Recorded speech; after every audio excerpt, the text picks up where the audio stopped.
sit down here. Yes. And we are now joined by the crew chief of the number 9, Alan Gustafson. Alan, please walk us through tonight's victory from your perspective.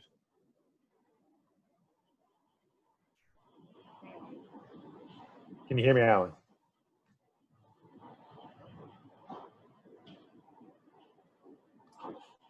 Try this one more time. Can you hear me, Alan? Yes. Can you hear me now? We got you. Okay, good deal. Alan, why don't you walk us through your victory tonight from your perspective? Yes. All right, you're good.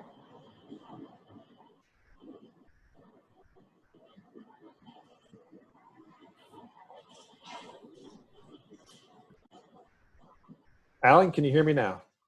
Yeah, you got me? Yep, I can hear you now. Yeah, please walk us through your triumph tonight here at Charlotte Motor Speedway.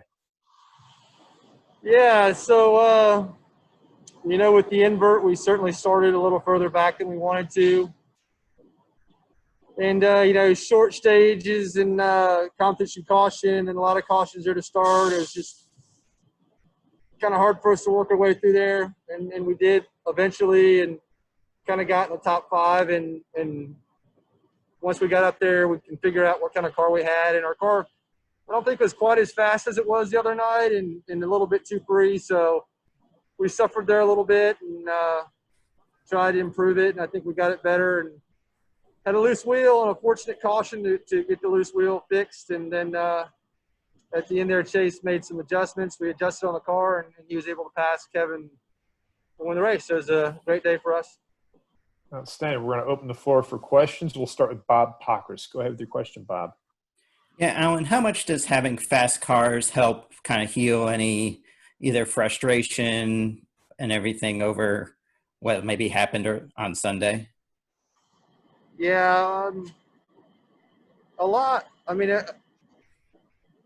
a lot. I mean, having an opportunity to win's a huge thing, and we've had a lot of opportunities to win, and it's obviously been pretty well documented that we didn't do that as much as we would have liked, and knowing we could come here with a good car and a chance to win again and put ourselves in that position again and overcome it was good. You know, I mean, if the race on Sunday night, if that was really the only shot we had all year, or we hadn't had cars that had speed to win, it would have been even that's much more devastating. But we've had really good cars, so yeah, it worked out. And Chase, he didn't indicate that he felt this way, but I was curious whether you were concerned that he might feel like you wouldn't have confidence in him to be able to kind of stay out on old tires and win. Oh, no. I have the utmost confidence in him. I think he's the best driver out here, and he's showing it. And you know, that situation was there's a lot of factors that went into it, and our struggles earlier in the race probably influenced me more than I should have let it. And you know, it didn't work out. But we're also assuming that we stay out and we win the race. So it's just tough. It's just a tough situation. But thank you. Tons of confidence in him. We miss you, Bob. Hopefully you'll be back soon.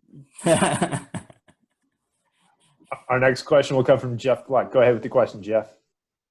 Alan, can you walk us through what those hours and days since Sunday night were like for you, your own personal experience and taking the heat from the call and everything that went into that? Yeah, I don't know. It obviously wasn't a great feeling, and you know, it's I don't base my self-worth on other people's opinions, or you know, if I'm doing a good job based on what other people say. But certainly I'm a human being too, and you know, you don't when you get kind of that many rocks thrown at you, it doesn't feel great. But yeah, I mean, it was a long couple of days, but at the end of the day, you just gotta look past it and move on. Our next question will come from Jordan Bianchi. Go ahead with your question, Jordan. as a crew chief, after you have a race like Sunday, does it shake your confidence at all? Does it make you doubt yourself at all? No, no. I think you have to be a little bit hard-headed to do this job, and you have to, have to find a way to improve, and just you have to kind of shake it off. And it's it's professional sports are super fickle, and one day you're good and one day you're terrible, and you just get used to that. What was the conversations like with Chase Sunday night and then the next few days afterwards? Chase and I, we were always, in lockstep on all those decisions, and I have the most confidence in him, and I feel like he does in me. And we never, we certainly felt bad on Sunday. I think both of us did, not only for ourselves, but for all the guys at the shop and everybody that worked so hard, and for Napa and for HMS and for Mr. Hendrick and, Kelly Blue Book, all our sponsors. We felt bad, but we certainly knew that we just had to move past it. Thank you very much. Our next question will come from Davey Segal. Go ahead, Davey. Hey, Alan, obviously with the new social distancing protocols and guidelines, this is the first time that you got to react to a race win with those in place. I saw you were kind of giving some air high fives to some people on the pit box and walking down pit road. What has that been like overall for you, adjusting to that, and then specifically tonight, not really being able to celebrate physically with your team? Yeah, it's tough because that team camaraderie, and that's really the best part of our sport. And I think that's my favorite thing, is working together with a group of guys and overcoming adversity, and then being able to celebrate that together and enjoy that accomplishment together. And look, it's still a great feeling, but certainly you miss that intimacy, and you miss that ability to high five and kind of go through that. But certainly it's a small price to pay. There's a lot of people in a lot worse position than we are. So we're fortunate to be here. We're fortunate to be able to do what we love to do. And it's not ideal, but it's really good. Thank you. Our next question will come from Stephen Conley. Go ahead with the question, Stephen.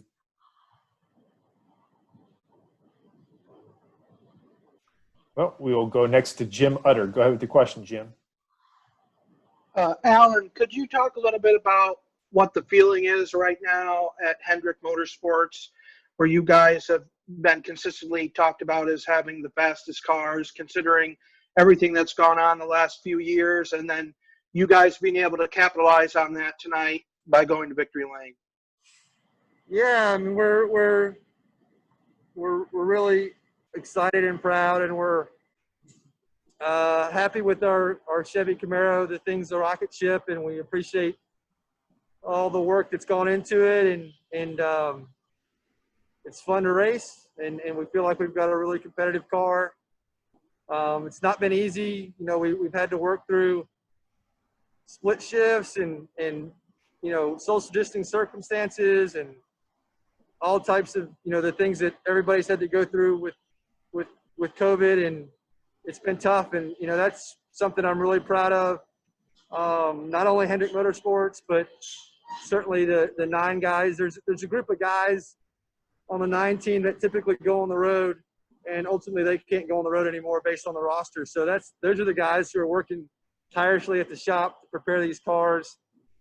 So everybody back there is doing an amazing job, and to be able to bring cars like this to the track's a true testament to their ability. And I'm really proud of that, and super proud of everybody at HMS. And I think we've all stuck together.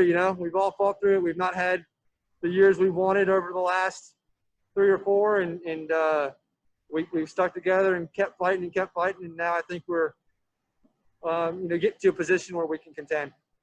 Alan, have you had enough races this season where you can say how much the change to the Chevy body has contributed to the effort this year? Well, I certainly, that's a contributing factor, and a lot of hard work at the shop, and a lot of work in the off season and a lot of collaboration and all those things. A lot of collaboration with Chevrolet and all those things have paid off to put us in a really good position and in a spot where we can really compete. Thanks, Alan. Thank you.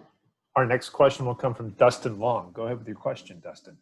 Yeah, Alan, when we talked during the pause, you had said that you kind of thought that what happened the first part of the season would probably carry over to the first few races early on because of the challenges of getting equipment and updating stuff for teams. That seems to have played out. Will there be a point where you're going to see teams make a challenge, or how much more difficult is it in this season and this unique season to try to catch up?